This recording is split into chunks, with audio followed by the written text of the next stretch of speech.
Welcome, everybody, to 52 Living Ideas. I am delighted to have Yasuhiko Kimura back for his series on the new spirituality for the future. So let me hand it over to Yasuhiko. The format is Yasuhiko will make his presentation, and then we'll be doing a Q&A. So let's get started. Yasuhiko, welcome. Over to you. Thank you. Good morning. So this is the last session of the series, New Spirituality of the Future. And the title of this last session is Remembrance of Things Future, which obviously is a play on the name of Marcel Proust's famous novel, Remembrance of Things Past. I learned that in French, original French, the title was In Search of Lost Time. I like this Remembrance of Things Past very much. In the corporeal reality of 3D space plus one dimension of time, or 4D space-time, the past has already happened. And we have in our subconsciousness all our past experiences. The main theme of Proust's novel was involuntary memory, which he viewed as containing the essence of the past that was lacking from voluntary memory. Now, involuntary memory is the memory remembered spontaneously and unintentionally from the aggregate of the subconscious thought forms that are influencing, affecting, and forming our present existence. The past exists in the present in this sense. Our subconscious thought forms manifest as our present reality and life condition. If we want to change our present reality and life condition, we need first to change the content and the pattern of our subconscious thought forms. We'll be able to bring into being a new reality, new life condition, only if we have a new thought. If we can think a new thought and replace the old thought forms with the new thought forms in our subconsciousness, individually and collectively. Individually, our life, collectively, the world.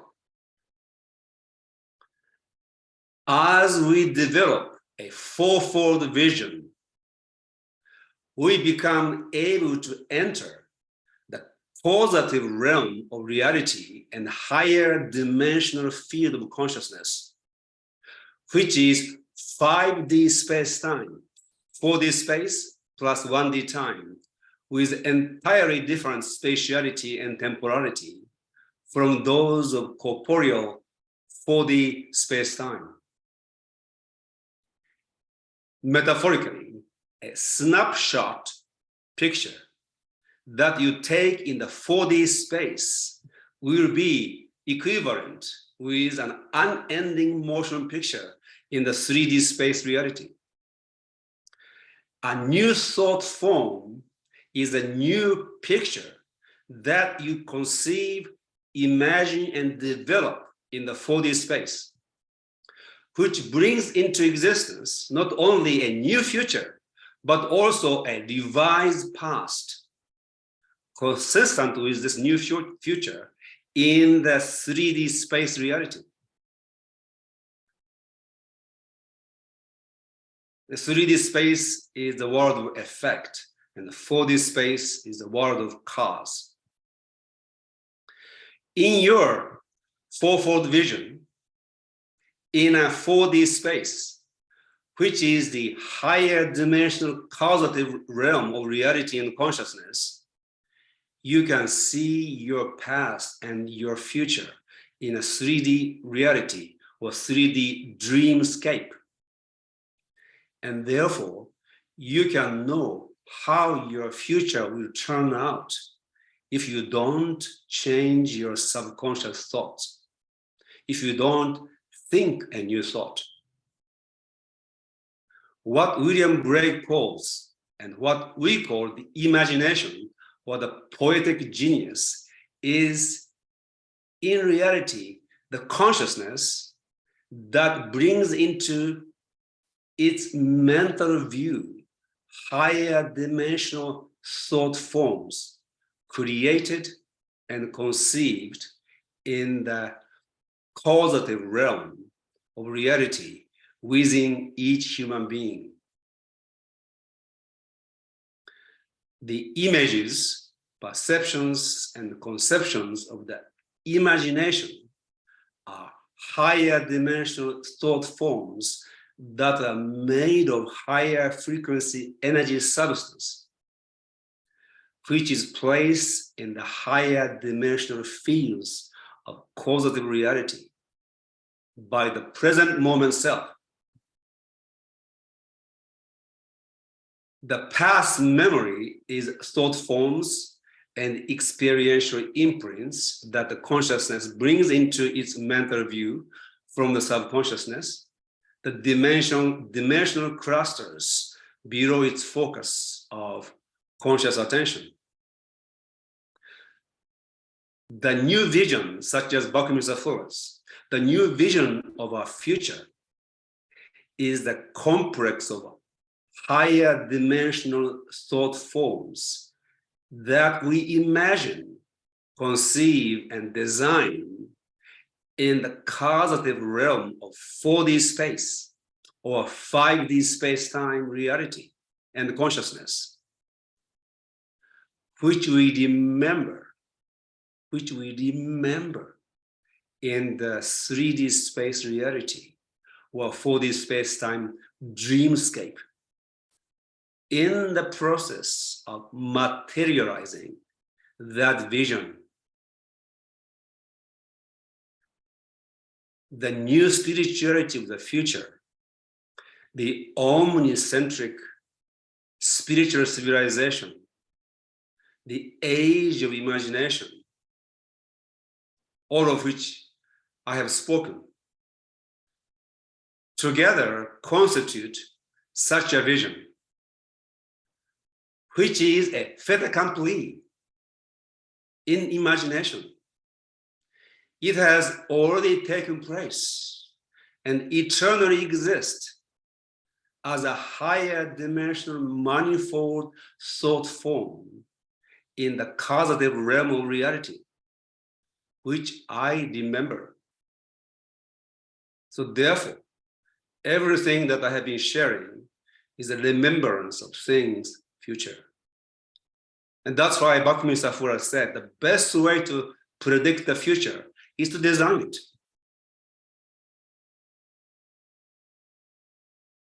He was not designing the future in this corporeal reality.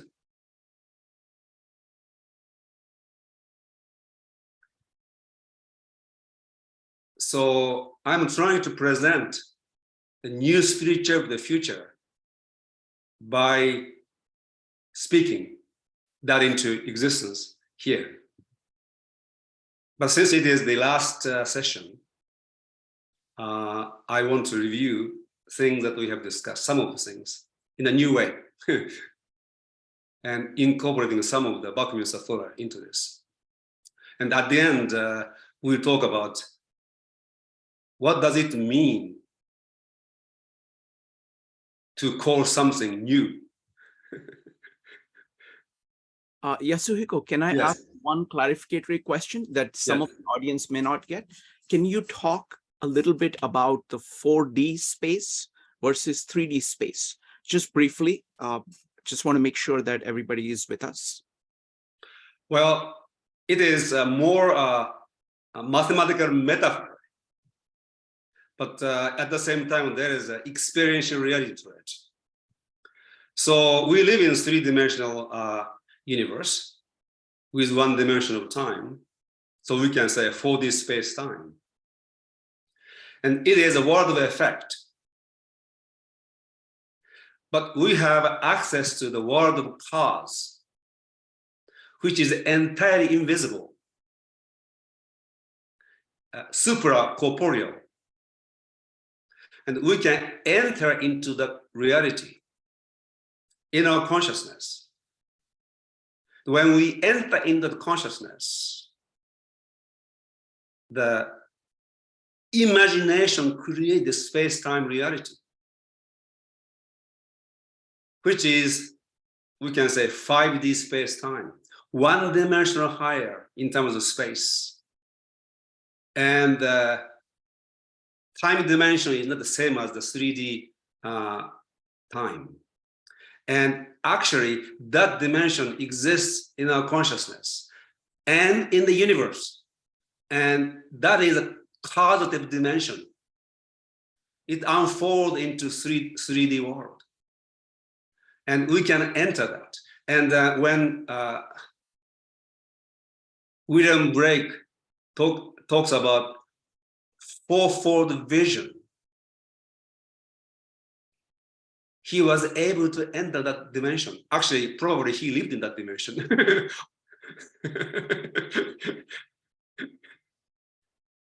And it is a kind of mystical experience.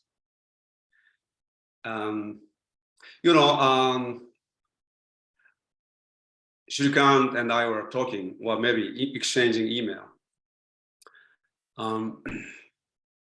What is unique about Buckminster Fuller in this quite scientific writing, in the critical path, there's a section he called the self-discipline of Buckminster Fuller,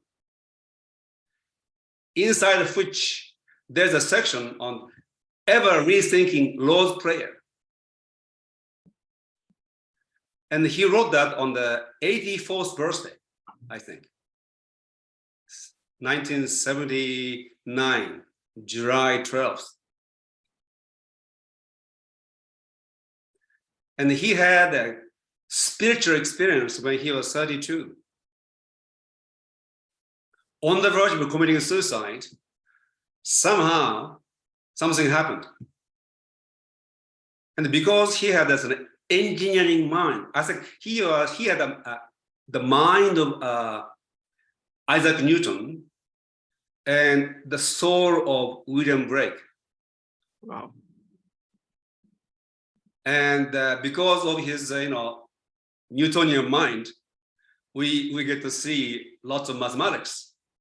But underneath, there's a poetic spirit who was connected to something higher than 3D space.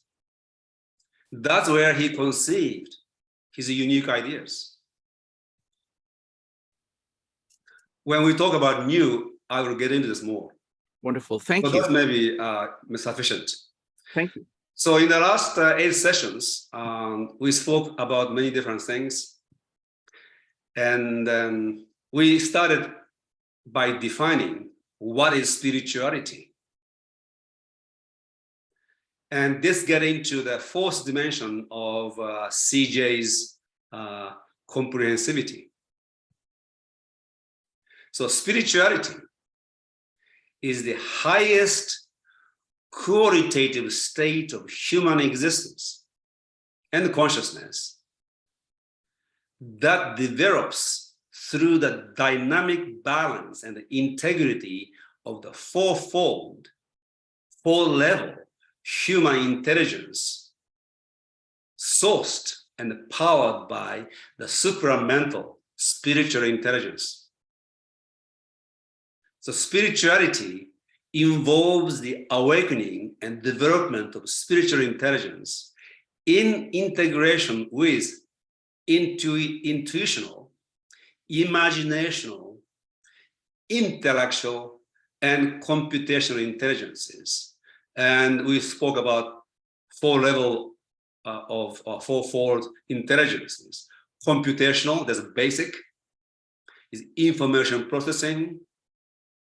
You remember your basic program, process the information, to come up with some output, like a computational. This is essential for us to function.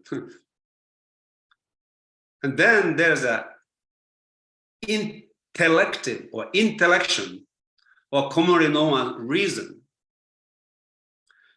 It is thinking through which you recognize underlying patterns of different things. You begin to understand for the first time when you have reason functioning. But human reason at this moment has been programmed heavily in a dualistic mode. And there's a limitation to reason alone, intellect. The next level is intuition and imagination. Intuition is something to do with you connected to something higher than you. The imagination is thinking in that dimension. Buckminster Fuller followed his intuition all his life. And he says every time he listened to other people and didn't follow his intuition, some things went wrong. So he went back to listening to his own intuition. And the highest level, which is like integrating all of this, is spiritual intelligence. It is the intelligence in which knower is knowing is the known. We can't talk about it too much, but when it is present, intuition and imagination works at its highest level, and you will begin to incorporate logical thinking and reason into this fourfold function of intelligence. But you will never be limited to reasoning mind only. The spirituality is this full awakening of the full spectrum of human intelligence, sourced, empowered, and inspired by the spiritual intelligence. So the spirituality of the future is the full evolutionary blossoming of the human individuals into becoming Übermensch, superhuman, or Homo Deus, divine human, which has become possible because of the accelerating technological advancement envisioned and anticipated by Buckminster Fuller and others. When freed from the moribund assumption of scarcity and obsolete paradigm of making a living in a world of scarcity, the human race will have an unprecedented opportunity to explore the full potential of human intelligence, especially the dimensions beyond intellective intelligence or reason, that is, spiritual, imaginational, and the intuitional intelligence. As a side note, beside poets such as Blake and Goethe, or mystics such as Gurdjieff or Walter Russell, we can find the prototypes of Übermensch, Homo Deus, among visionary inventors such as Nikola Tesla and Buckminster Fuller, maybe the two greatest inventors in the last 2 centuries. Then we talked about something, how I call this, crisis of consciousness that we are facing. So Bhaktivinoda Thakur in the critical path states, humanity is moving ever deeper into crisis, a crisis without precedent. It is a crisis brought about by cosmic evolution, irrevocably intent upon completely transforming omni disintegrated humanity into a completely integrated, comprehensively interconsiderate, harmonious whole. I love the way he used English.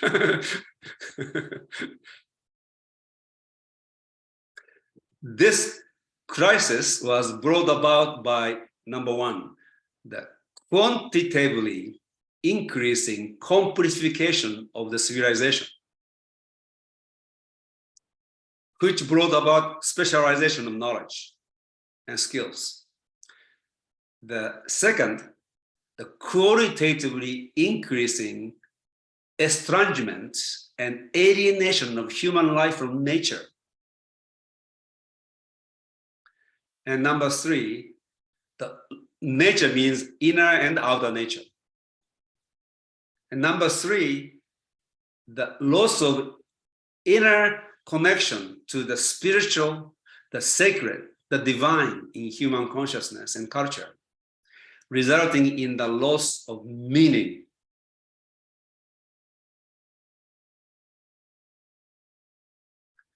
So an increasingly intense evolutionary stress has been generated by the creative tension existing between the external environmental change and the internal evolutionary drive. So that is a crisis. Now, we went into Nietzsche's work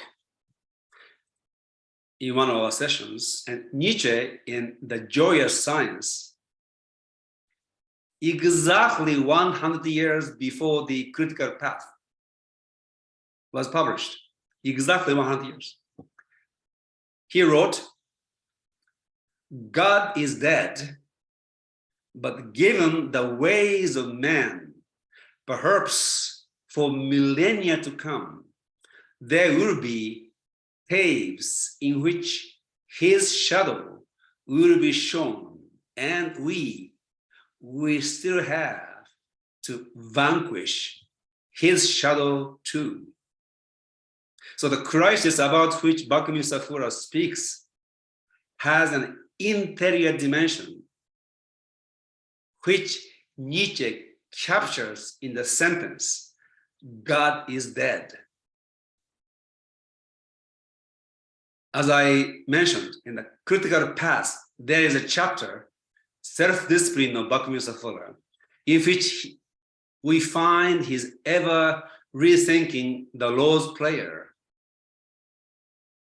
dated July 12th, 1979, 4 years before his death.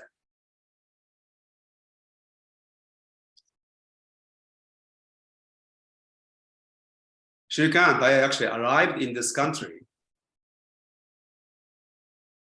4 years before his death.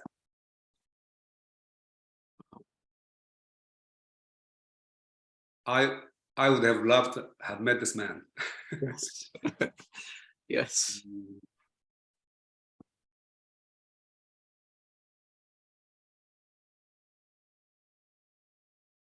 So for Fura, God was not dead, but alive. The same is true with Nikola Tesla and Walter Russell, and of course Blake and Goethe, and other prototypes of the Übermensch, including Nietzsche himself. Actually, the Übermensch was his version of God.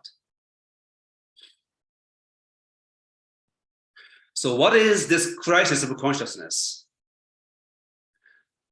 which those prototypes of the Übermensch uniquely transcended and showed the way through their own examples and works how to transcend.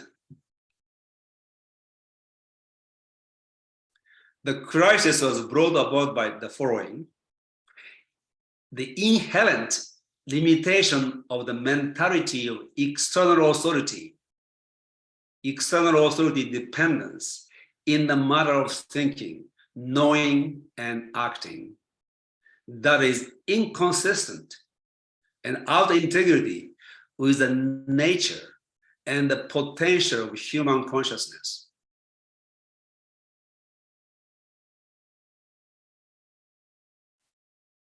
This is very deep. It is extremely important for people to realize. It is against our true nature to depend on external authority and to believe without any experiential evidence what the external authority teaches. It is against our true nature and potential. But this has been the case in the last 3,000 years. Julian Jaynes calls this vestige of the bicameral mind.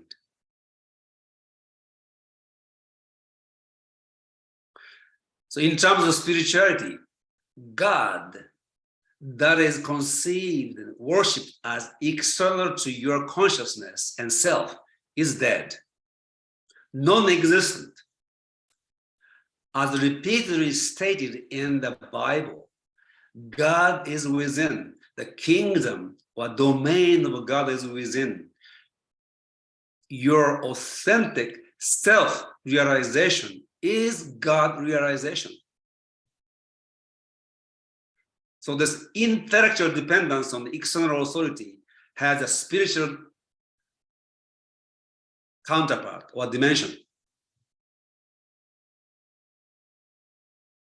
If we follow Julian Jaynes' hypothesis, 3,000 years ago, new potential was born within human consciousness, in which and through which human can claim his autonomy, independence, and authenticity, and integrity with respect to its connection to its own higher self.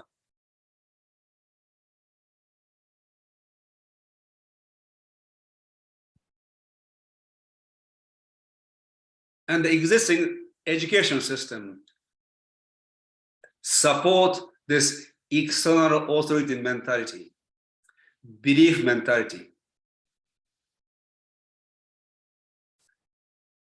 Probably Montessori and Steiner School may be only two exceptions. I'm so looking forward to Rupari's presentation in March on this subject.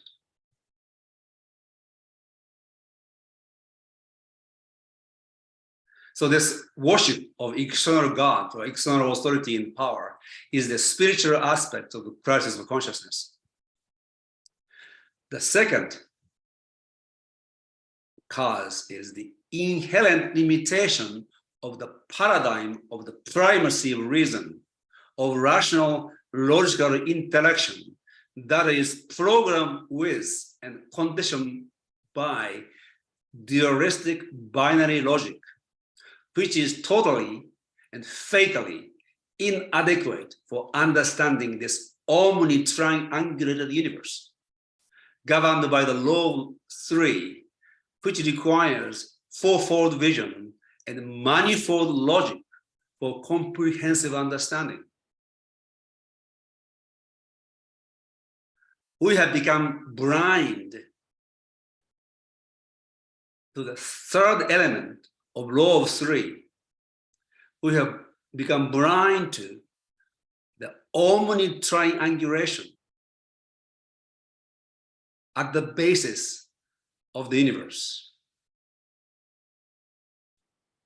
and completely disconnected to or from the possibility of fourfold vision, which is the framework in which we can hold omni-triangulation and law of three. So William Blake called this limited vision single vision, or Newton's sleep. And he called human reason, you reason, your reason. And he considered that to be satanic, the satanic deity worshipped by his contemporary intellectuals in the age of reason. If it becomes a single vision, it becomes the devil and Satan. When it is incorporated into a fourfold vision, it is an essential element of human intelligence, part of God.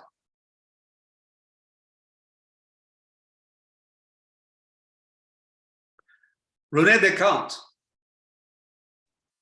famously said, "I think, therefore I am." Because if you are ontologically, epistemologically, and more importantly, psychologically isolated from God, I am, your I, your ego, is only a form of thought. That's why I think, therefore I am, because the I of God, Descartes, is a form of thought. Without him having thought, I will not come into existence.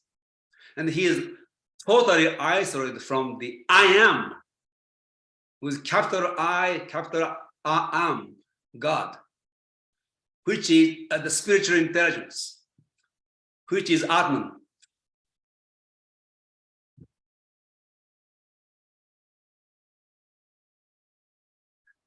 Though Descartes and Newton disagreed in their scientific methodology, Descartes was deductive and Newton was inductive.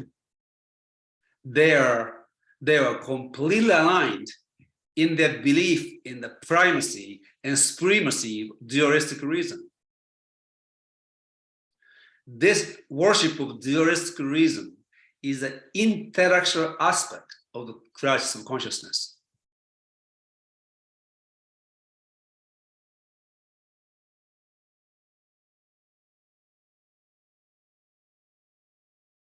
So, new spirituality and new kind of consciousness will emerge if we can overcome and transcend the crisis of consciousness. And once we overcome that, new spirituality will have few new features. And all of us who are working on the creation of new kind of spirituality must be that way, be the future that you envision. So this new future of the spirituality of the future, we can actually practice. So new future features of the spirituality of the future, of the age of reason, that will emerge through and after our evolutionary self-overcoming of the crisis are the following. Number one, autodidactism of sovereign individuals with a fourfold vision and the full spectrum consciousness. So you are autodidact and spiritually speaking too. You study many teachers, but you are not going to be a follower of anybody. And you study different teachers, different disciplines, but it is you who are initiating your study, learning, and understanding. Number two, polymathic comprehensivism. When our mind is released, our intelligence is released, the innate curiosity will move us to study everything about which we are curious. And we begin to become more and more polymathic, and through which we'll develop this comprehensivism uniquely developed by each individual. Evolution is the open-ended process of learning, and learning is the movement of intelligence in and through which we transform complexity to simplicity in understanding and comprehension. In this process, consciousness becomes more complex, achieves a higher order of complexity, and the intelligence becomes more integrated so that the subject of learning becomes relatively simpler. Open synergetics. Maybe it is too complex for somebody to comprehend. Go through it, open again. After reading several times, it starts to make sense. That is a process. Learning is a transformational complexity into simplicity. You begin to, because your mind expands in such a way, it becomes able to hold it. Same is true with anything. And as Shirkan knows that when people take my course, books I assign are very difficult books. Right now, people are reading the Gurdjieff's, the Bizervev's tales to his grandson. It is very complex in a different way from Buckminster Fuller. But when you begin to read it and you begin to start to enjoy this complexity, eventually you begin to understand. And that's how we develop our intelligence, knowledge, and understanding. And therefore, the radical increase in complexity of life and the world brings about an evolutionary opportunity and occasion for greater complexification and a higher order of consciousness and of integral intelligence. Yes, this happened before. Yes. Can I make a comment about synergetics, learning synergetics and learning a complex system? Because this is really, I mean, you know, CJ actually got it so well, because what he said is that you have, if synergetics is like a summit, you know, there are many paths to it, and you have to respect that there are these paths, and some people are going to do this, and some people are going to be going to find the other paths easy. But it's a climb. It's a climb. And so what we are doing with the Bhakti meetups and all we are trying to do is to understand synergetics fundamentally, because that is really the core of his ideas. But in order to do that, you have to take in so much, and you have to walk it in your own way. You have to make it yours. It's not about listening to Bucky or listening to any particular presentation of it. It's you have to climb it. It's a mountain. You have to climb it. There are many ways, and you do it on your own. Yes, yes, yes, yes.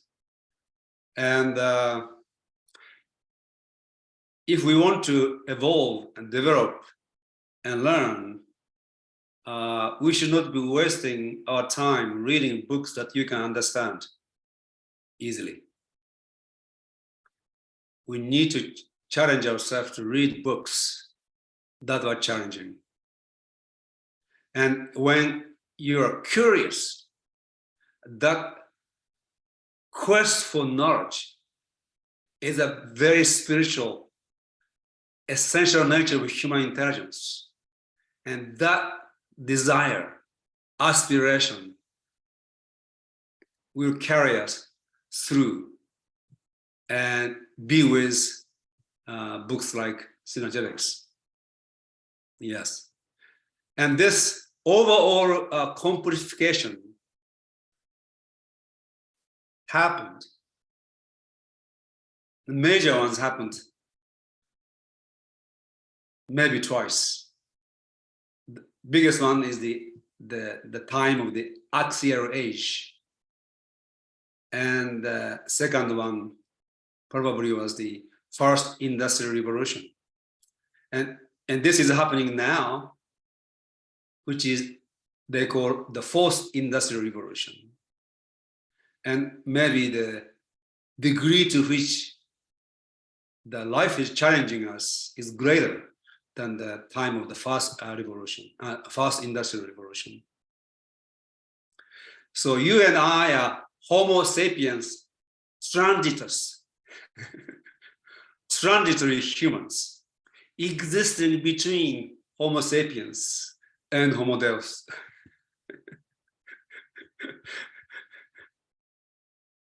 Very exciting. Huh? Absolutely. Yeah.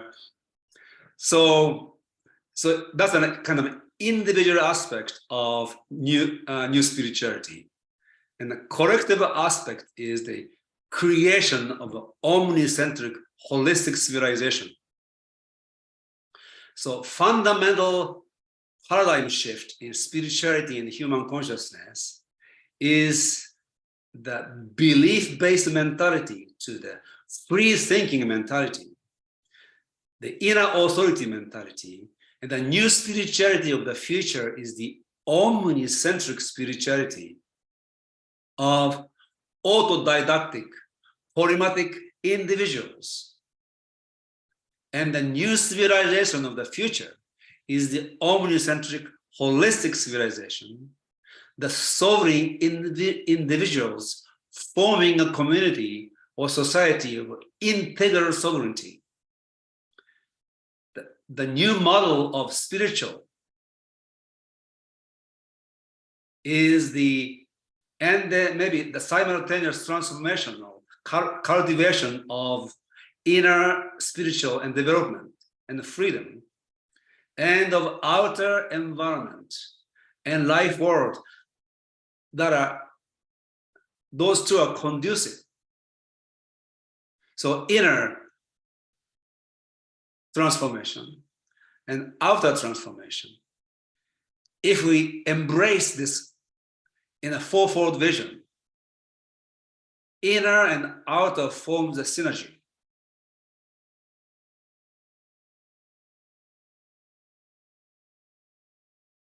So what is called for is the development of a new network of like-minded people who share the same commitment as you.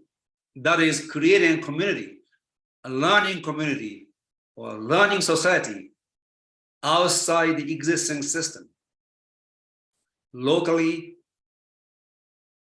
and globally.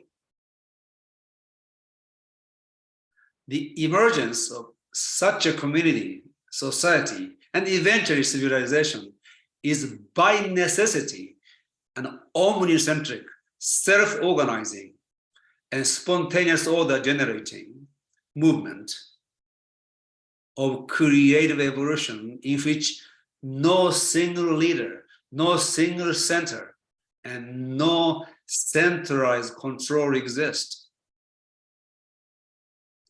That's the challenge we have. I think what you're doing, Shrikant, is brilliant. So it is an omnicentric, not omni yet, it is a polycentric. Each person participating in autodidactic. And I'm sure many people are polymath. And although you brought this together, you are not a guru. Rupari maybe, but you are not. Just joking. And this is quite an experiment, and I truly appreciate what you're doing. Thank you. Thank you. This is a model. This is a model for creating new civilization and new spirituality, new education, and new consciousness.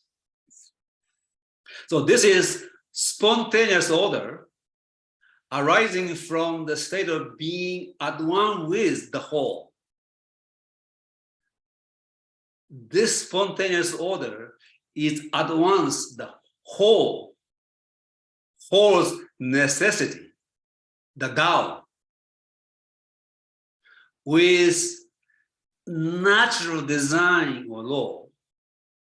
And freedom is in being attuned to the higher order of the whole, the Tao.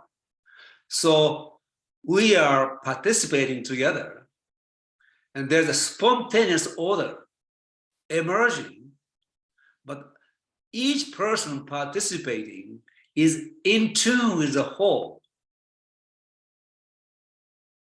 And therefore, it is people following the design of the Tao.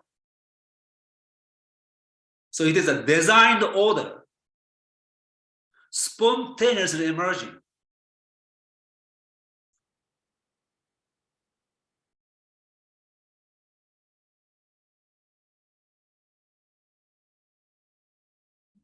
Another aspect of new spirituality of the future, it is accompanied by new science and new cosmology.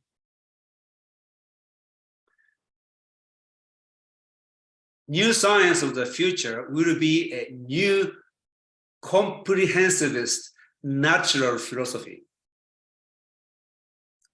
that comprehensively unites the study and the knowledge of the internal and external nature, integrates metaphysics and physics, and theology and cosmology within the fourfold vision and with manifold logic. Buckminster Fuller mentions many times the physicist, mathematician Sir James Jean's definition of science. Science is the attempt at setting in order the facts of experience.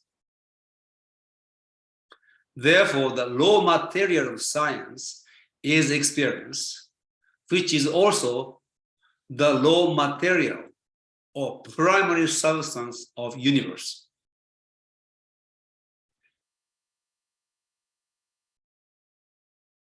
Universe is the aggregate of all humanities consciously apprehended and communicated, simultaneous, non-simultaneous, and partially overlapping experiences. Now, when you read Buckminster Fuller's more confessional writing, universe is God. No human being who constitute the aggregate can know the aggregate.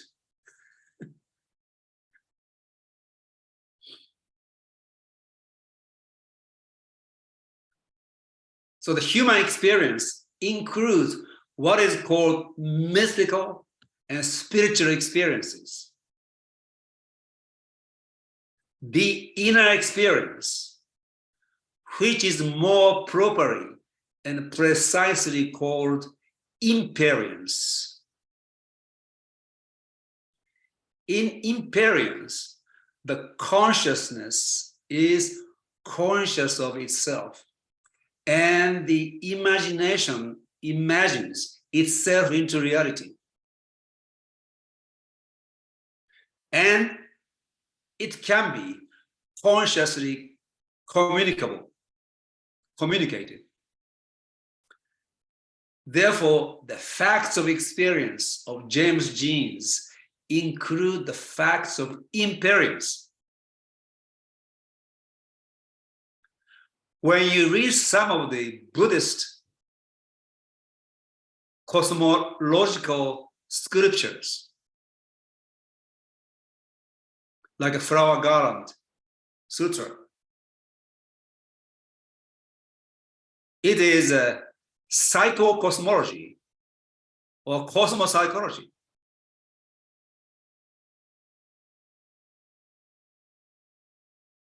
And it really is an expression of the universal principles that apply both to the so-called internal and the so-called external reality. Expressed more poetically, today we can do it more mathematically. Same is true with William Blake's visionary science.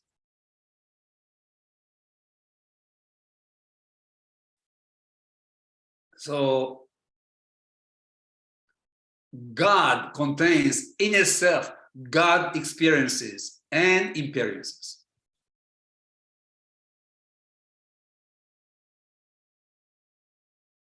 So comprehensivist natural philosophy studies not only the manifest world of effect, but also the unmanifest world of cause. And there are precursors to this. And I mentioned two main ones. The Dalmatian mathematician, polymath scientist, and Jesuit priest, Roger Joseph Boshkovich, who was born 1711. So exact contemporary of David Hume. In a theory of natural philosophy, postulate this. Matter consists of force.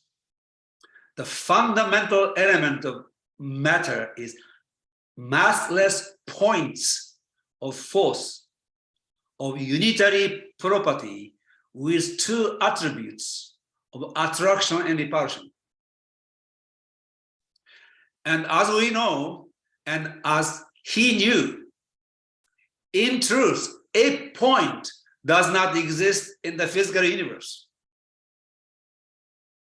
Therefore, Boshkovich was postulating the existence in reality of the cosmic realm in and of the universe that is purely metaphysical, which is ontologically more primary than or prior to the physical, corporeal, or phenomenal realm of the universe.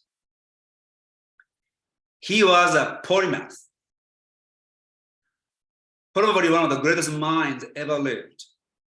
And he was a scientist, has done many works in astronomy. And he was Jesuit priest. So in his scientific theory, physics and metaphysics or theology emerged. While, not emerged, actually, you can say merged, and emerged. Where an ontological distinction was made between the numinal world of cause and phenomenal world of effect.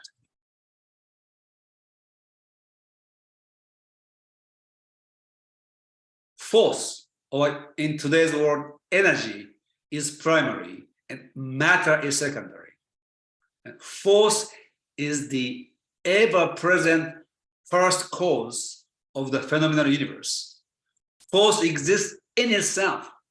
Force acts only on one another, but not on matter, as matter is the emergent property or effect of force. Now, Rudolf Steiner, who was also aware of this, states the universe seen from without is light, seen from within is thought. Boschkovich could have stated, universe seen from without is matter, seen from within is force. And Nietzsche, who studied and was inspired by Boschkovich's work, would go even further and say, universe seen from without is force, and seen from within is will, or will to power. And Walter Russell, much later, who was born in 1871, the contemporary was Sri Aurobindo, would agree with all three in the Universal One, published in 1926, in which he predicted the four elements that were not included in the Mendeleev table. And the discovery of mainstream scientists of those four elements earned 4 Nobel Prize later. So it was a scientific book coming from the spiritual understanding of the universe. So the Universal One and other books, he propounds a system of cosmogony and cosmology that successfully integrate science and spirituality and physics and metaphysics. So those are people who had the insight into this. And then Georgy Gurdjieff,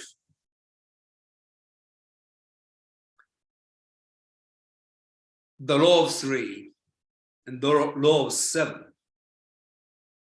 And he had few great mathematicians as his disciples, P.D. Ouspensky and J.G. Bennett, both of whom developed an amazing cosmological ideas. So now Boschkovich's concept that the fundamental element of matter is matterless points of force of unitary property with two attributes of attraction and repulsion needs to be expanded in light of Gurdjieff's law of three. The law of three postulates there are three forces or three attributes of dynamic unitary substance, that is force, present in the universe: attractive, gravitative, active, positive. Number two, repulsive, radiative, passive, negative. And number three, neutral, neutralizing, reconciling, integrating force.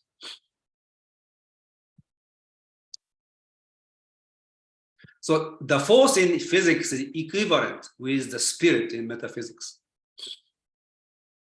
The involution, descent of spirit, and evolution, ascent of force, constitute the two-way involutionary and evolutionary descent, ascent, emanation, return movement, in accordance with what Gurdjieff identified as the law of seven.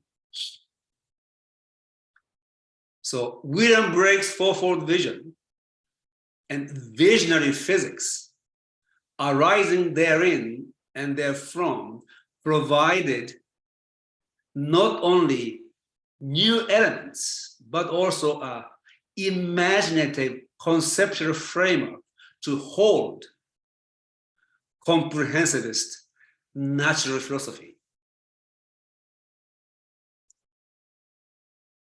Sri Khan's fourfold vision holds the study of comprehensivism.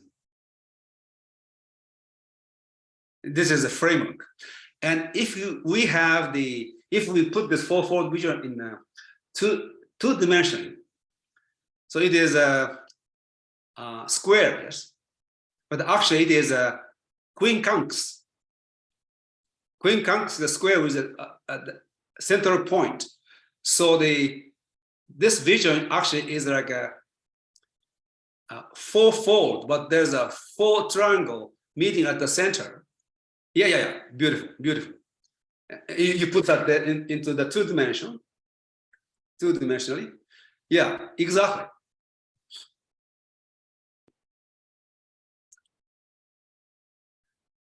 And of course, Buckminster Fuller's synergetic geometry, which he called the geometry of thinking. Now, whose thinking is this geometry of? As precision to fourfold vision and expands the further to develop a manifold vision, in addition to transforming Boschkowicz's binary universe into omni-triangulated universe. So now, look, for us, there's a fruitful correspondences can be made between Fuller's synergy of synergies and Gurdjieff's ray of creation, and between Fuller's eternally regenerative universe and Gurdjieff's struggle auto-egocratic process of the universe. There's rich areas for juxtaposition and integration. So thus the possibility abound for further integrations of the work of those and other visionary geniuses, which will lead to a new cosmovision,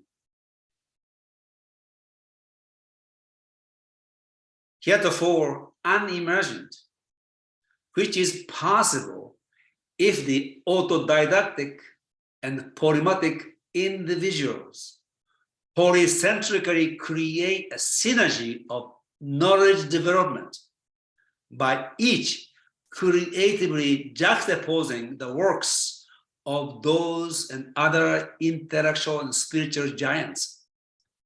That's what you're doing, Shrikant. So the age of imagination will be an age in which the theretofore unimaginable is imagined, and therefore unthinkable is thought. Because of this synergy of such magnitude, heretofore completely unknown.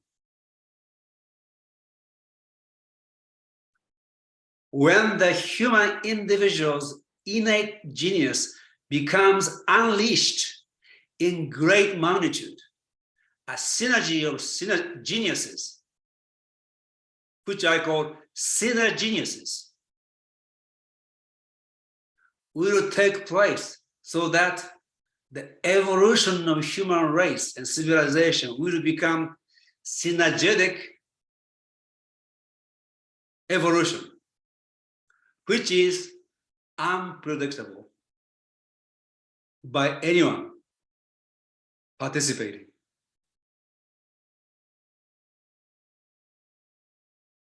So this is a recapture of what we have discussed up to this moment. Maybe before I can talk about the new, maybe we can have a few discussions, and then we want to talk about what is new. Wonderful. I want to ask one clarificatory question for many people. What is the relationship? You focused on the law of three. You also focused on fourfold vision. Can you talk about the relationship between the law of three and the fourfold vision? What they are, how are they different, and what's the relationship between them? Okay. Fourfold vision is actually reside in our consciousness. And law of three is one of the laws that reside in the universe. And law of three exists, or let me see. In the metaphysical physical cosmology of George Gurdjieff, or you should call this cosmogony, there is a what he called real creation, which emanate from the absolute, the infinite, the eternal, which exist independent of eternity, as William Bragg said, one, infinite. When it engages in the creative act, it limits itself. And the first universe that is created, he calls world number 3, proto-universe. And that universe has 3 forces constituting. And out of that world 3, world 6 is created. Now there are 6 laws. 3 come from world 3, and new 3 law came into existence with this new world. And so on forth. Next one is world 12, world 24, and world 48, and world 96. Now, world 48 is where we exist in this corporeal reality, which means world 24, 12, 6, and 3 are invisible. And this is an ontological order. So the law of 3 is a constructive law of the universe. And law of 7 is the evolutionary principle of the universe. It goes through this stages of evolution, involution, evolution. It has that movement. Fourfold vision is the vision that emerges in our consciousness to hold comprehensively the universe that we study and understand. So that's and you need a fourfold vision to be able to really comprehend omni-triangulation. And when I say fourfold vision, it's basically you need to have a 4-dimensional mind to be able to understand this 3-dimensional universe. And so when we say fourfold, it's a quincunx. So that's what I mean by this. So difference between fourfold vision and threefold law. There's 2 differences. Wonderful. So shall we take a few questions and then we will continue with the new? Yes, why not? Let's, folks, go ahead and type exclamation mark. Try to keep your questions brief. Let's go with Rupali first. Rupali, go ahead. How can you keep a question brief after this? All right. Okay, Rupali, go ahead and keep your questions. Let me say this. Keep your questions concise. They can be as long as you want, but they have to carry a lot of weight. Go ahead. Okay. Which yours always do. So please go ahead. So first, I just want to say, what an optimistic view of the future. I mean, can you imagine, like, if everybody is autodidactic and polymathic and comprehensivist in their thinking individually, and then collectively we become that one world, boy, we're going to have a very beautiful future. Rupali, I am optimistic, but I'm not that optimistic that everybody will be capable of being autodidactic and polymathic. Much larger number of people than today, and we need a creative minority, and that's always the case. And so that's, I don't have a utopian vision of everybody becoming a genius. No. Yeah, but that creative minority to be the tipping point. Yeah, exactly. And that's what I was going to ask was, how do you go from this many to one idea? Because there's so much diversity and thought that how do you get people together? But the other question I have is about imagination. And you talked about how you can get into how imagination exists in our consciousness and how we can enter that dimension. So you mentioned William Blake lived in that dimension, and I wanted to know, what can we do to enter that dimension consciously? Okay. Second question. Imagination breaks word for consciousness. And up to this moment, except for him and a few others, the spirituality was more focused on knowing. So the knowing aspect of consciousness has been the primary focus. So, awareness, consciousness, Sat, Chit, Ananda. There's no word imagination there. And but it is that consciousness from the spiritual perspective is a primary substance of the universe. This is a huge jump for many people today. And so if we use the word imagination in place of consciousness, that's exactly what break meant. And if you see this way, now you can see the consciousness is created. That's what imagination does. So which means, without any scientific proof at this moment, God's mind is an imagination. So God imagined this universe and continued to imagine this universe. And the substance with which God created this universe is also imagination.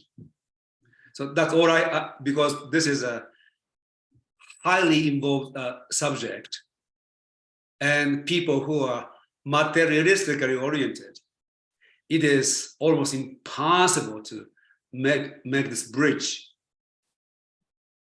without going into this excruciatingly detailed presentation, which involves physics and mathematics.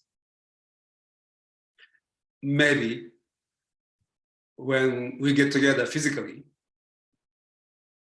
in your beautiful home, we can spend one week to talk about this.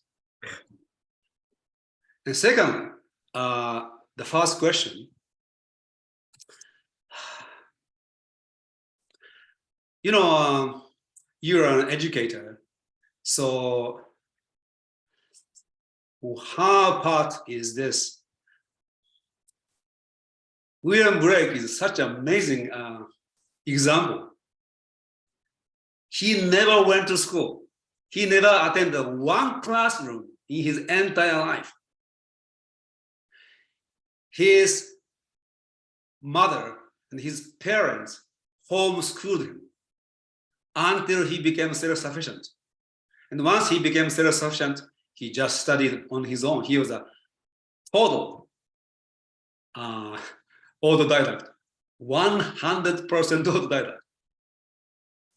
Number two, his parents never told him to be somebody in the world.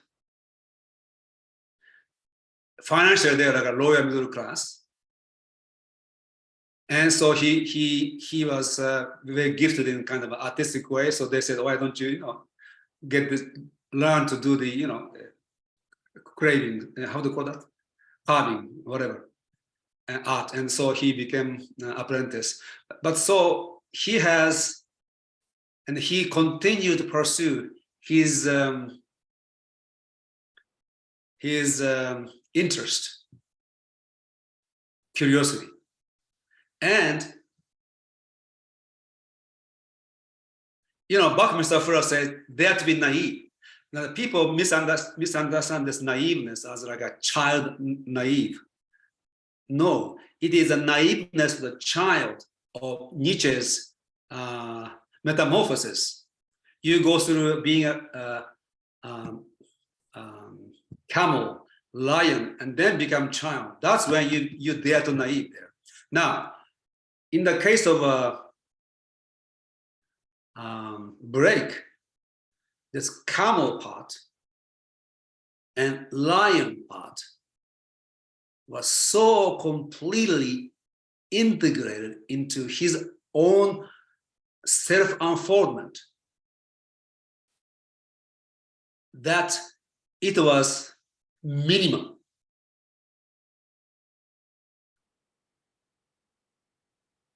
So he was allowed to be who he is. He was allowed to pursue his curiosity, and he has maintained this imagination of a child,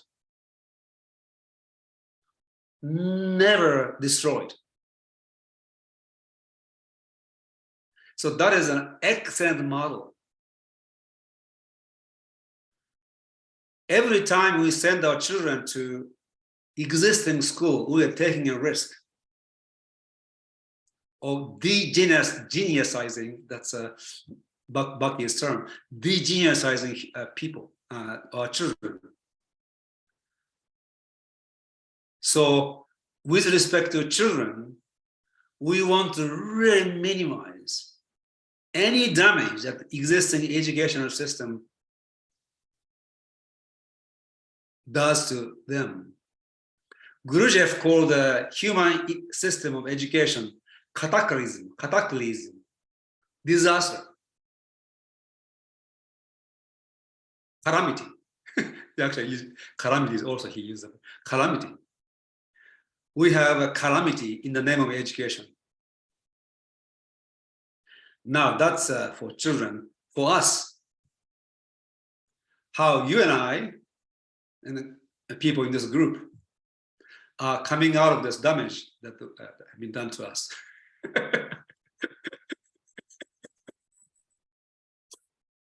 So we want to really look at how the kids develop, and we, in a way, we need to be dare to be a child again in that sense. We need to cherish what we don't know, our own innate curiosity.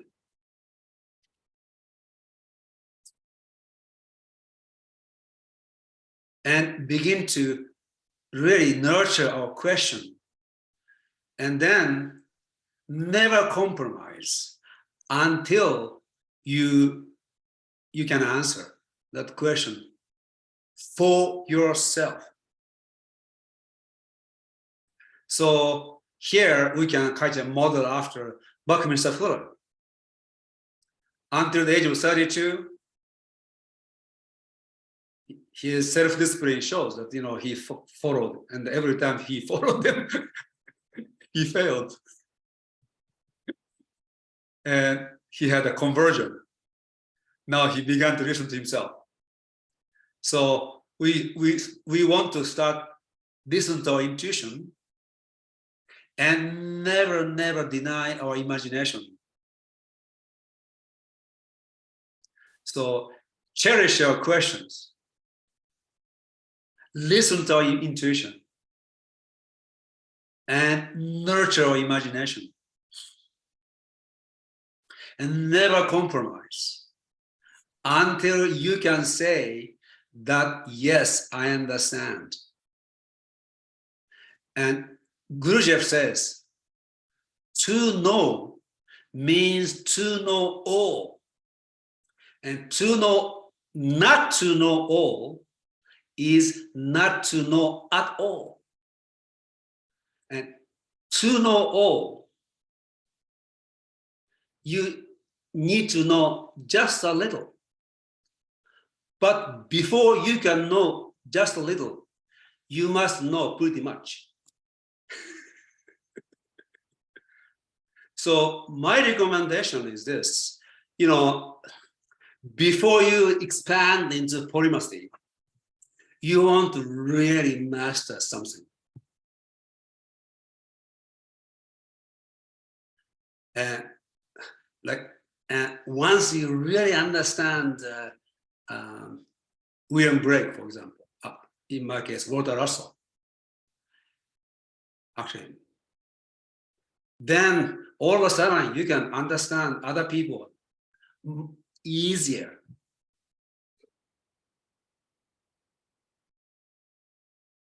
So that's my suggestion. Before you go, unless you started as a polymathy, you want to begin the autodidactic polymathic comprehensivity. You want to know something, all of it. Then you just need to know a little, because that actually underlying pattern goes all over the place. Wonderful, beautiful. Thank you. Thank you. Now, maybe time has come. I want to, then we can maybe respond to other people's questions later. Please go ahead, Yasuhiko. Yeah. Okay. So in my write-up to this program, I quoted the Ecclesiastes. Yes, Ecclesiastes. That's a Latin transliteration of Greek translation of Hebrew words, which means something like assembly, I think. When you read the Bible, this Ecclesiastes sounds very odd.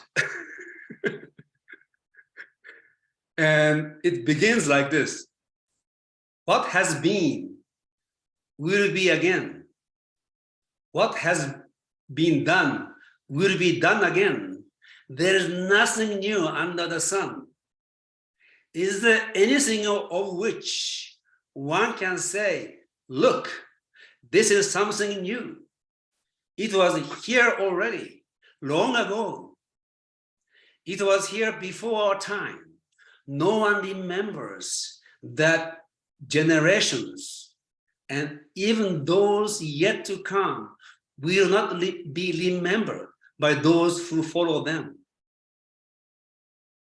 So the entire text of Ecclesiastes read like a text of the Nietzschean nihilism or an elaboration or the fast of Buddha's Four Noble Truths, dukkha. That life is an endless frustration and suffering, and that everything is futile and meaningless. And Rupari was saying, I am very optimistic. So now the Bible, one book of Bible sounds so extremely pessimistic. And I have this new internal version of Holy Bible, which I like very much. It has a heading. And when you go through this particular book in the Holy Bible, there are a few, I'll give an example of headings of this within this book. Everything is meaningless. Wisdom is meaningless. Pleasures are meaningless. Wisdom and folly are meaningless. Toil, the labor, is meaningless. It goes on and on and on. Then after speaking about the senselessness, meaninglessness, purposelessness, and the futility of life, it gives a seemingly very ordinary advice. You should fear, you should revere God. And in this life, just enjoy God's gift.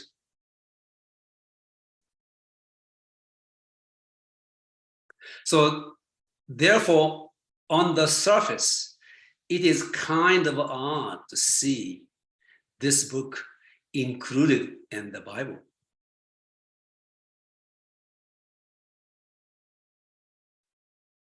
However, a careful reading of the text in the context of the Bible, biblical teaching, and in light of esoteric spirituality, a deeper significance hidden inside Ecclesiastes begins to emerge. Buddhist dukkha etymologically stems from the term meaning too narrow to breathe. Dukkha connotes the sense of suffocation inside a confinement. It is suffering and frustration of the infinite being, self-limiting and self-confining in the finite existence. In the Bible, it says, God became man so that man may become God.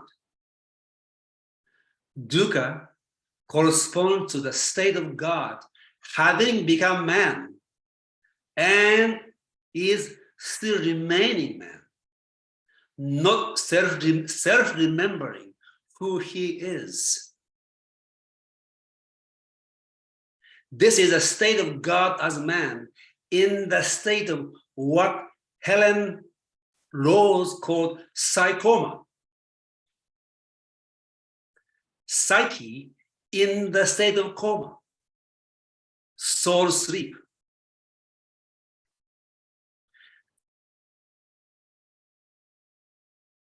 Ecclesiastes states that so long as man is in the state of psychoma, nothing in life has any meaning or purpose or value, including so-called wisdom, the wisdom formed in the state of psychoma.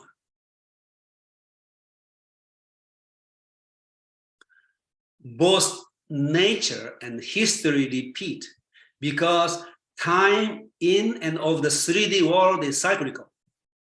There's nothing new. Everything happening has happened before. Everything recurs and returns over and over again, forever and more. And given the infinite span of time, everything that can possibly happen actually happens countless times. This is what William Blake calls the world of generation, the state of the Darwinian struggle for life, devouring and devoured, and the generation of decay and death, where life lives upon death. And by devouring appetite, all things subsist on one another.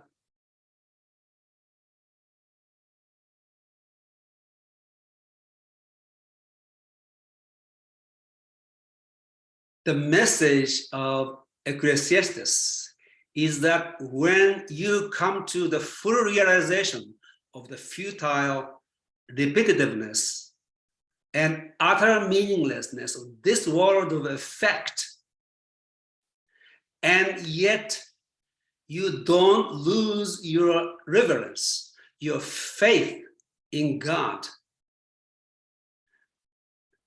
only then you are ready for new life and for becoming a new man.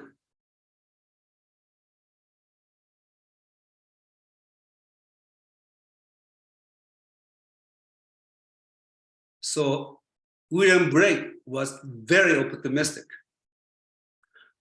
Buckminster Fuller was very optimistic. Walter Russell was very optimistic. George Gurdjieff, in spite of what he indicated, had a hope for humanity for this reason. And that hope is an element of being naive. Dare to be hopeful. But it is not hopeful of a child, ignorant hopeful.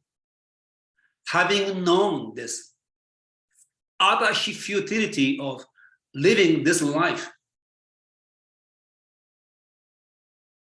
in the state of psychoma. Buckminster Fuller became awakened from psychoma at the age of 32.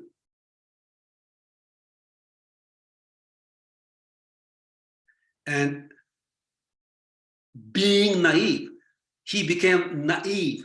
He became a child in the sense of Nietzsche's metamorphosis.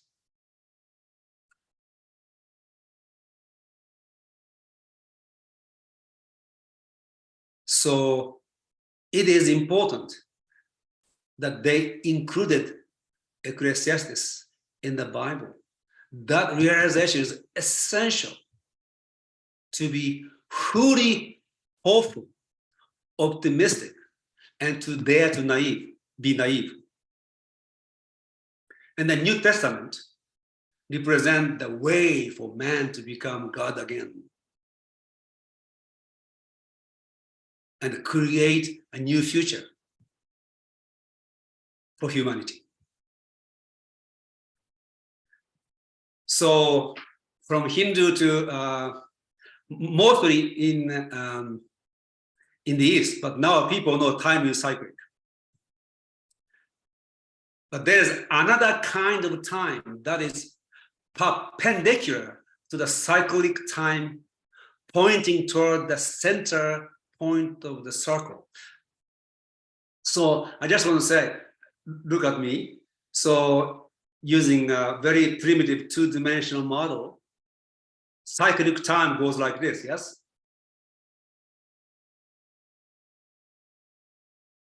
With 4 yugas and so on. And imagine just being a cycle at this moment. There's a center. So moving like this. There is another kind of timeline which goes from surface circle to the center,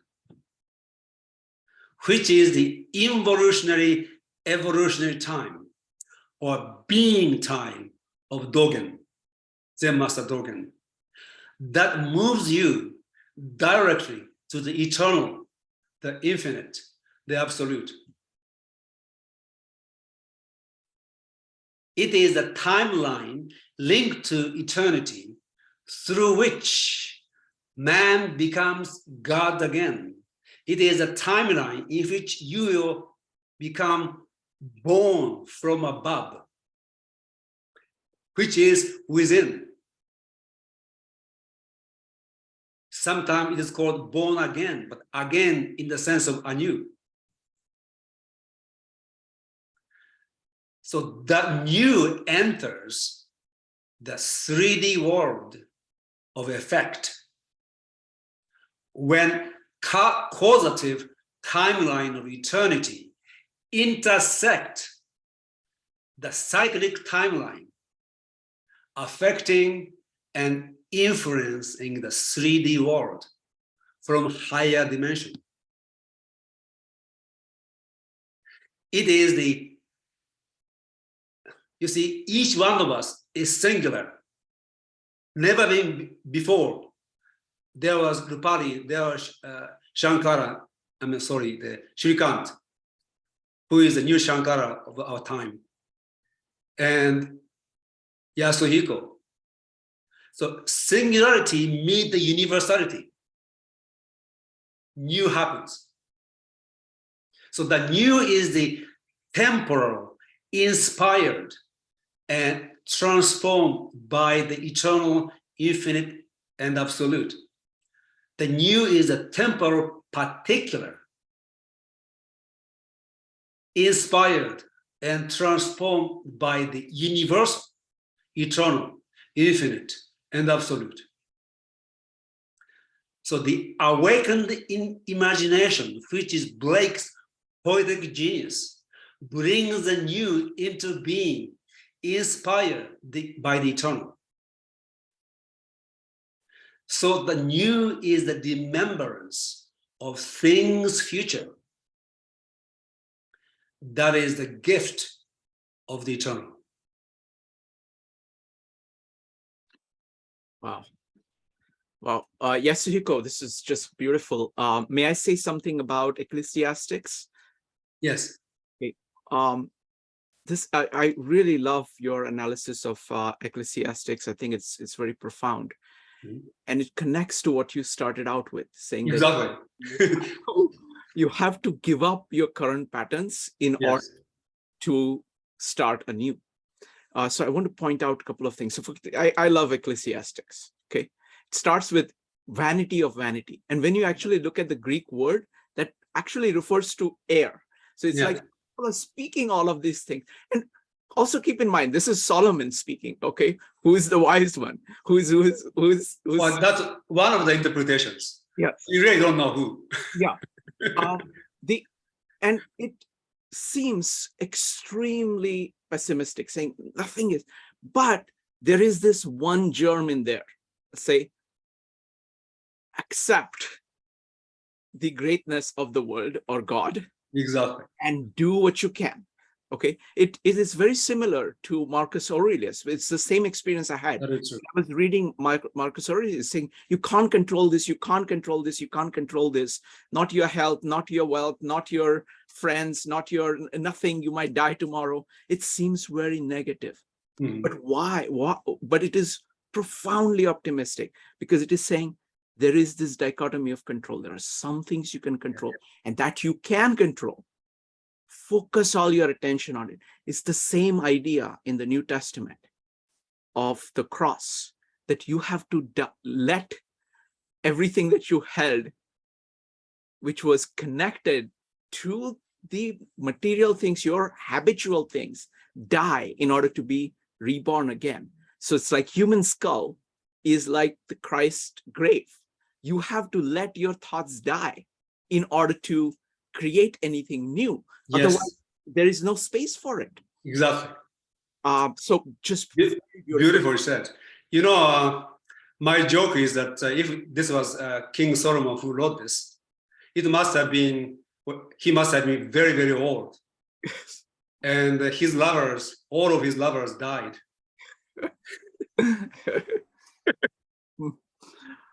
Wonderful. All right, so let's give a chance for people to ask some questions. Yasuhiko, just amazing presentation. Every presentation, it's just, I get blown away. Thank you. Next up is going to be Joe, followed by Shefali.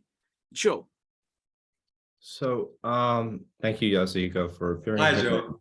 Hi, it's good to see you, and thank you for being with us today.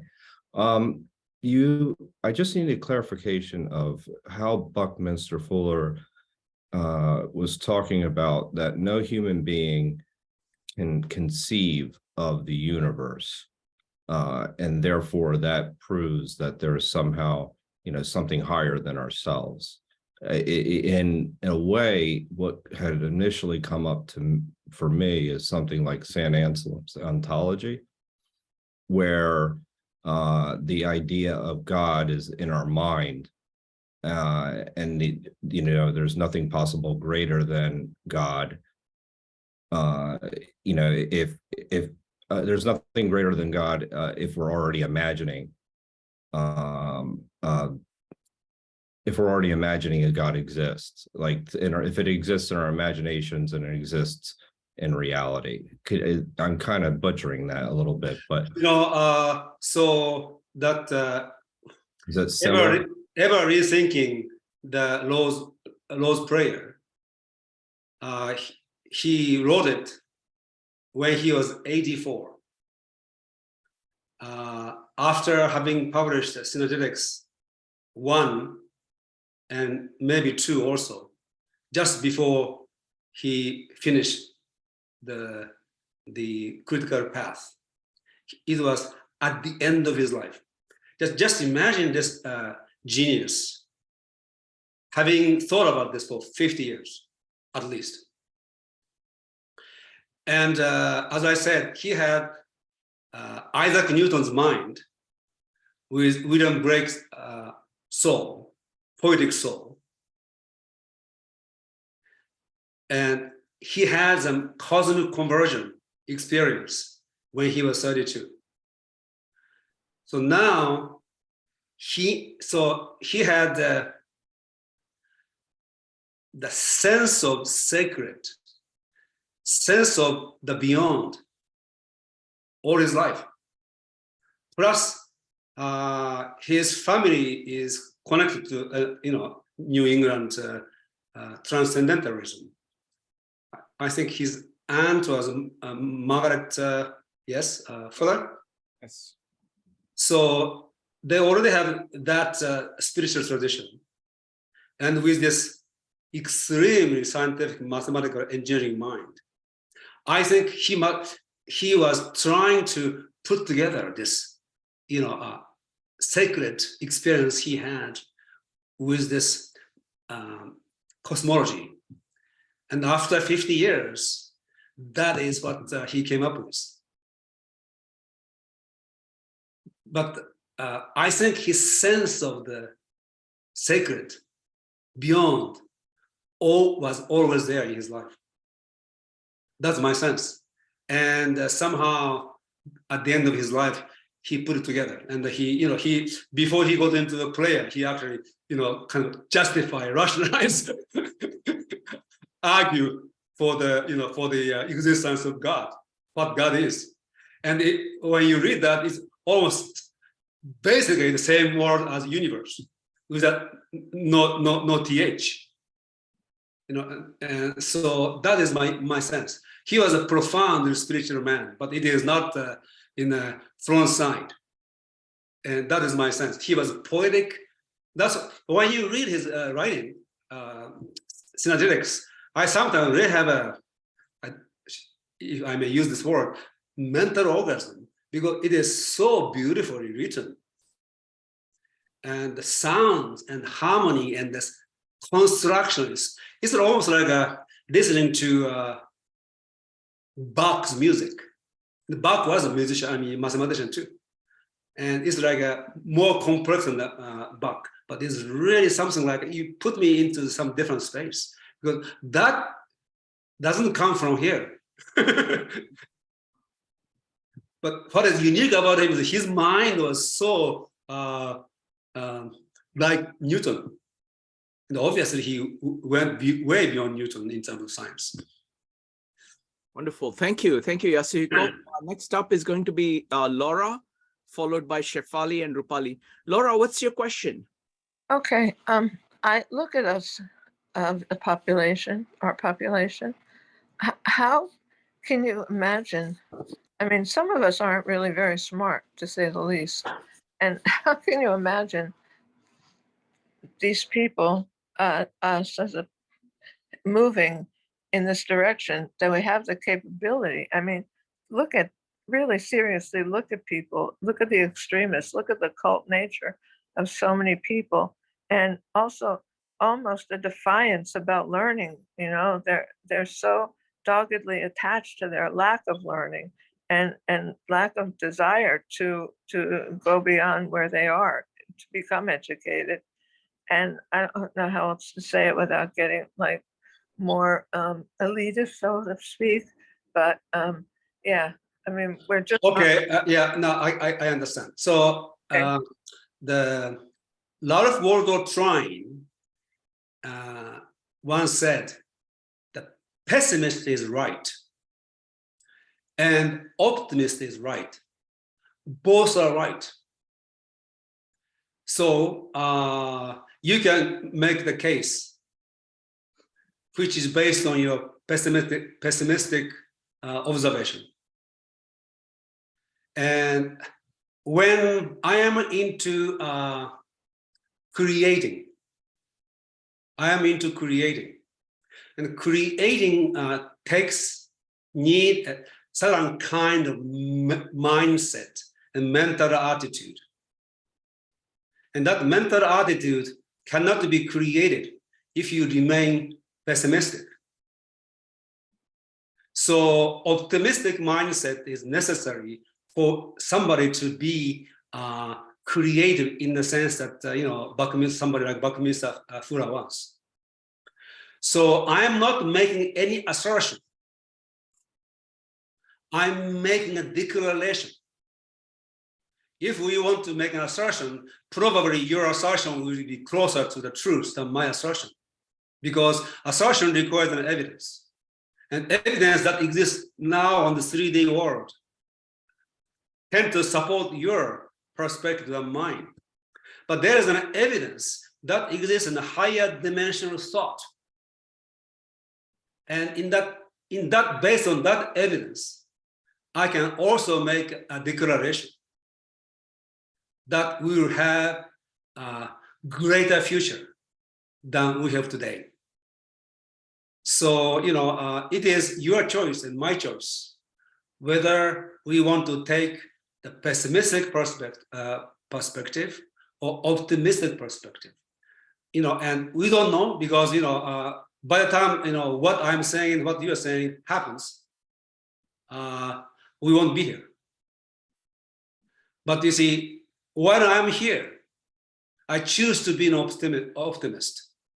I dare to be naive and dare to continue to create instead of being the effect of things that happen. So that's my answer. Thank you, Yasuhiko. One of my favorite quotes is that if you are in the process of creating a world that you want to create, you are living in that world. Yeah, exactly. Thank you. Next up is Shefali, followed by Rupali. Rupali. Thank you. This was mind-blowing. I mean, I have not attended a lot of the other seminars for Bucky, but this was awesome. So thank you for the presentation. So I'm going to go back to the earlier part of your presentation, right, where you kind of lay out a ladder to how to get to spirituality, right? And the lowest level, probably, as you said, is psychoma, right? Where we are in that, I love that word. So the lowest level is psychoma, then you start understanding patterns of how you react to a situation. And then, you get to an intuitive and an imaginative state. And the fourth is your spirituality, right? Where all of the intuition and imagination work at the highest level. Okay. So the pragmatic in me wants to understand, how do I remain on this path? Because we still live in a world which is materialistic. You're doing your job, you have your kids, you want to do well everywhere. How do I remain on that path? Okay. Number one, so there are four stages of, or four levels of human intelligence: computational, intellective, intuitive, imaginative, and spiritual. And psychoma is a state of subconsciousness. When we are born, we are all in the state of psychoma. And most people stay in the state of psychoma until they die. Okay. Now, in the state of psychoma, which is equivalent to subconscious, being subconscious, unconscious, we develop our consciousness in our culture. And the first intelligence and the first level of consciousness we develop is computational intelligence and self-consciousness within that level of intelligence. Then we develop, intellection, and again we develop our consciousness within that dimension of intelligence. However, these two levels you can develop while you are in the state of psychoma. So you may meet somebody who has 190 IQ, or maybe 150, 60 IQ, completely asleep. So psychoma is a kind of different thing. Okay, you meet, people who are, PhDs and 140, 50 IQs, and completely asleep. Sarcoma is a different dimension, but unless you begin to awaken sarcoma, awaken from sarcoma, in the true sense of the word, intuition and imagination is not going to become awake. Definitely not spiritual intelligence. And the awakening of spiritual intelligence is a spiritual activity, you know. But anyway, so what does it take for us to, well, by virtue of you being here, you are not in the state of sarcoma. Most 75 to 80% of human beings are now in that state, even more. And unfortunately, sometimes suffering is necessary. There needs to be some severe stimulation. When somebody is sound asleep, what do you need to do? Hit them on the cheek or something. You know, what happens in a wisdom, or some people are having a nightmare. What they want has a better dream. Nobody wants to wake up. People in the state of sarcoma just want to transfer from a nightmare to good dream. Okay, waking up requires something more than having a switching in a dream. So sometimes suffering is necessary, and even then, most people stay. Now, what is necessary for us and to really wake up from this? And what is necessary for us to actually help others waking up from the sarcoma? So suffering happens like by accident, usually, yes?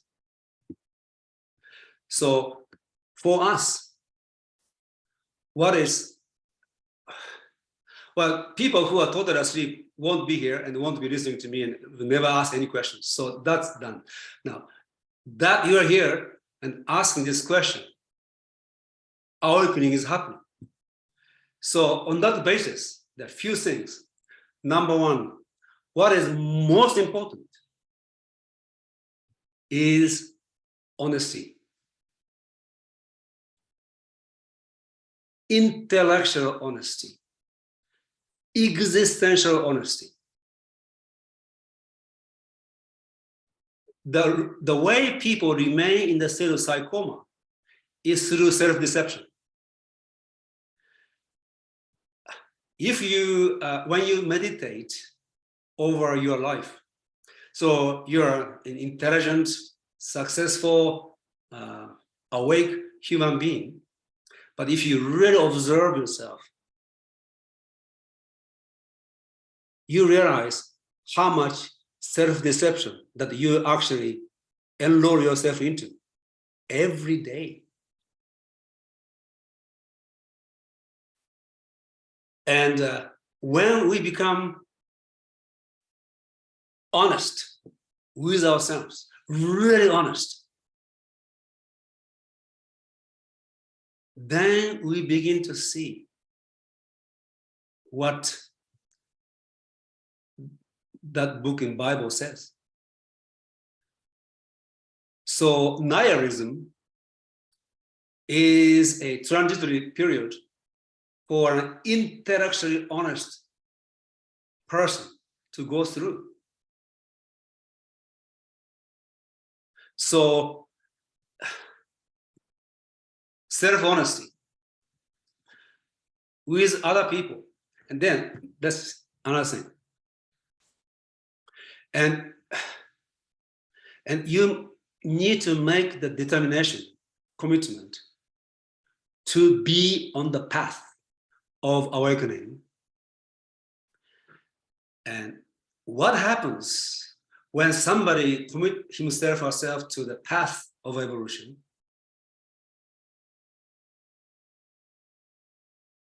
The normal, just introducing the law of three in this sense. So we are born with the innate essence, your essence. And in the process of our growing up, we create the personality around. And people who are not on the path, personality is an active force, and essence is a negative force or passive force. So personality is acting on essence. When you make the commitment to the spiritual awakening, that changes and essence becomes an active force and personality becomes a passive force. And the force of reconciliation, neutralizing, integrating, is a force of your work on spiritual transformation itself. And when this happens, you begin to engage yourself in what Gurdjieff calls conscious labor and intentional suffering. For example, to remember to be honest and just be aware of your own automatic personality's pattern of self-deception. It is a conscious labor. And seeing your own self-deception is painful. You know, we all think that we are kind of special person somewhere along the line.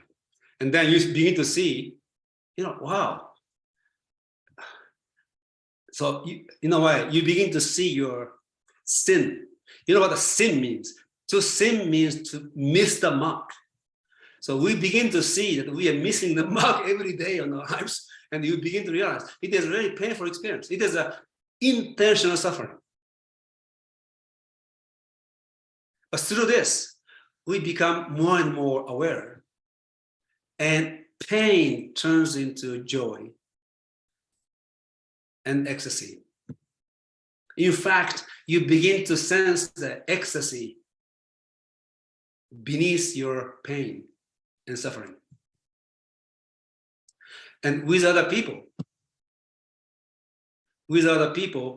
you want to encourage the same. Wonderful. Thank you. Thank you, Yasuhiko. Yasuhiko, it is 1 o'clock. Do you want to take one more question or do you want to wrap up? Whatever you prefer. 2 hours will be enough. And Okay. because I mean, I can speak all day.